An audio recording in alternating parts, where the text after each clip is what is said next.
You want to play games? All right, I'll play your fucking games. If at first you do succeed, don't try again.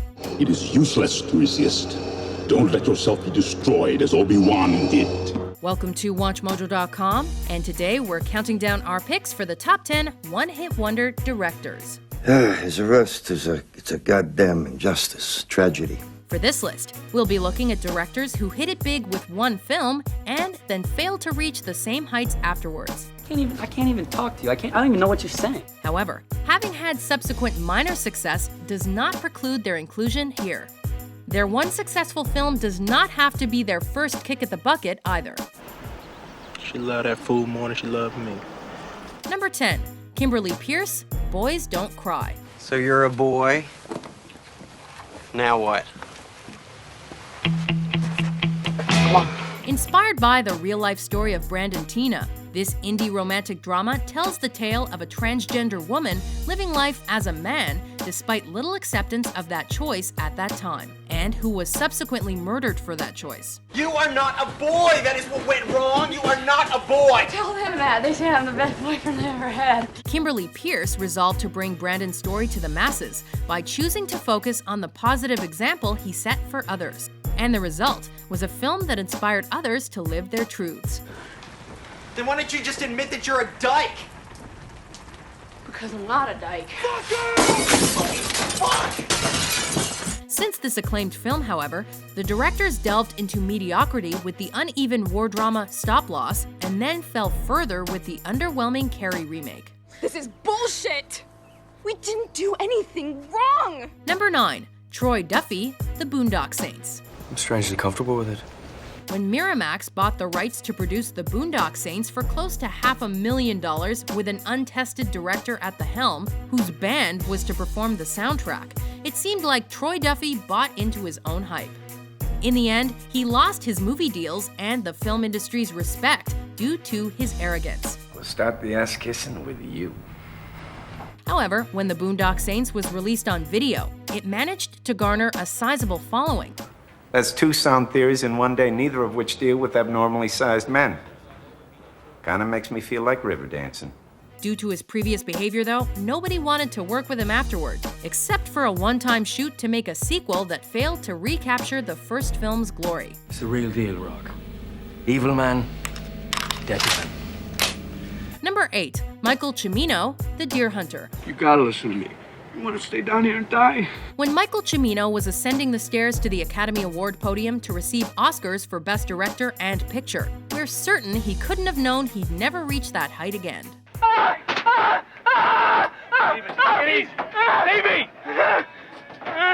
Stevie, calm down! The fact that the film he released a mere 2 years later would garner him a Razzie for Worst Director must have been unfathomable in the late 70s. These men are under arrest by military authority! But that absolutely turned out to be his fate. I can't believe you guys. What the hell am I doing with you? However, crafting an epic Vietnam War drama that haunted audiences with its unflinching depiction of war and introducing many to Russian roulette is a pretty great legacy. Stevie, you gotta do it. You don't do it, they're gonna throw you in a pit. They throw you in a pit, you're gonna die. Then sit down like a gotta do it. Number 7, John Singleton, Boyz in the Hood. Oh, we got a problem here? We got a problem here?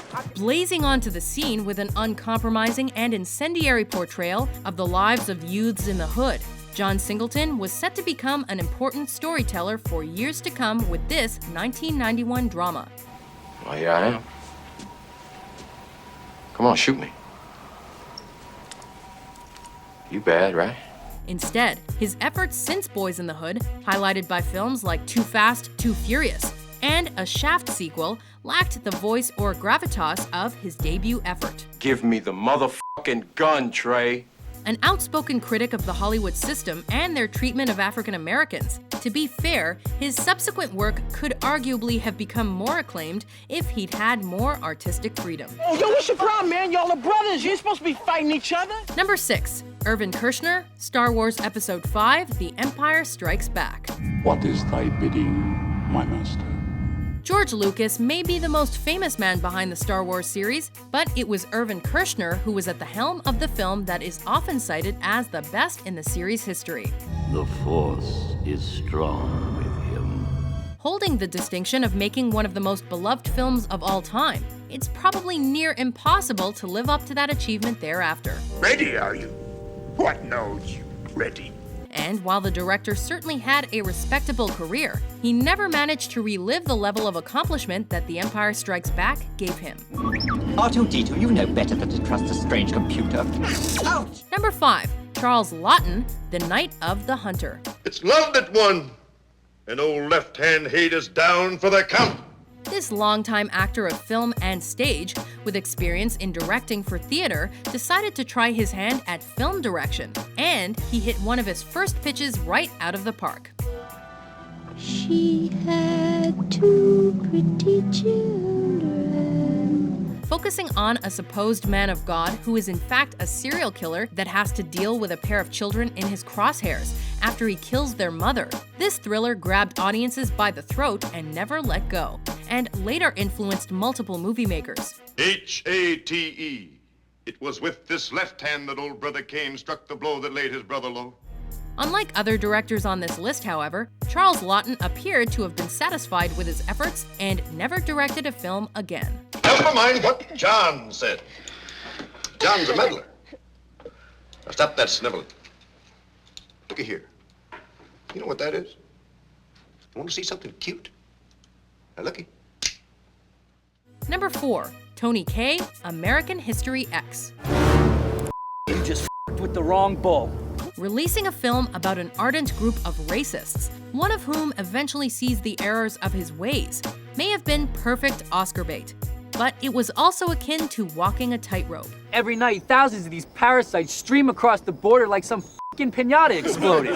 Don't laugh! Make the neo-Nazis too likable, and catcalls of racism arise. Or make them too villainous, and you'd be written off as simplistic and cartoonish.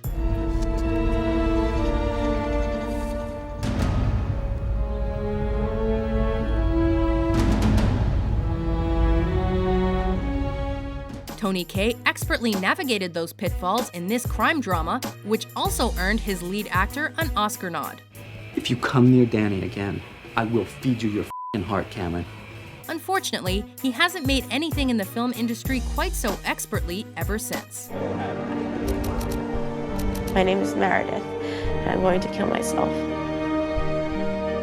Number 3. Paul Brickman, Risky Business. Excuse me. After years of mostly writing movies, Paul Brickman crafted the film that really thrust Tom Cruise into stardom.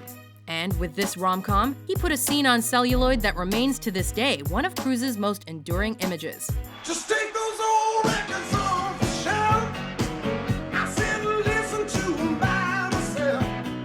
In the years since, he only directed one other film, which received mixed reviews and made only $6 million at the box office, and only wrote a couple of other movies, none of which made a significant mark on cinema history. I wasn't fine, all right? I know that. I'm sorry. I apologize. Things can be different if you just give me another chance. Number 2. Richard Kelly, Donnie Darko. Because I am Donnie Darko. Donnie Darko barely doubled its $3.8 million budget at the box office. But after coming out on DVD, it became a must-see film for anyone who considered themselves a cinema buff. Why are you wearing that stupid bunnies? Though many viewers didn't really understand what they were seeing or what it was all supposed to mean, they knew there was something about the supernatural drama that was entirely engrossing. What the heck's going on here? Richard Kelly's next works were highly anticipated until they came out, as Southland Tales lost just about everyone. Now get the f*** out of here. And his follow-up to that, The Box, furthered his descent. If you push the button, 2 things will happen.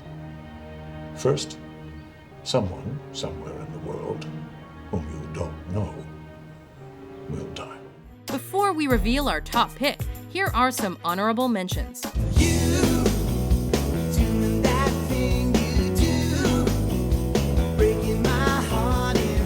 You look like a little boy in the bathtub. What did I just tell you? I'm not looking, just imagining. Just don't look. I'm proud of you. Number 1. Daniel Myrick and Eduardo Sánchez, The Blair Witch Project. Have you ever heard of the Blair Witch?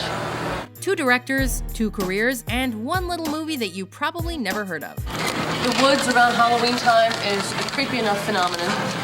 I don't want to go cheesy. I want to really avoid any cheese. These 2 men came together to direct this found footage horror flick that went on to become one of the most successful indie movies ever. Pretty creepy stuff. I believe there's something happening with her. And you think that it's possible that she's still up there now? Taking a budget of less than $25,000 and turning it into a box office smash of nearly $250 million. These 2 seem to have their fingers on the pulse of society. Jesus Christ, look, it's... Oh, Jesus Christ. Let me get my jeans on. And yet, neither capitalized on this success, and it took another 7 years for either to release a film.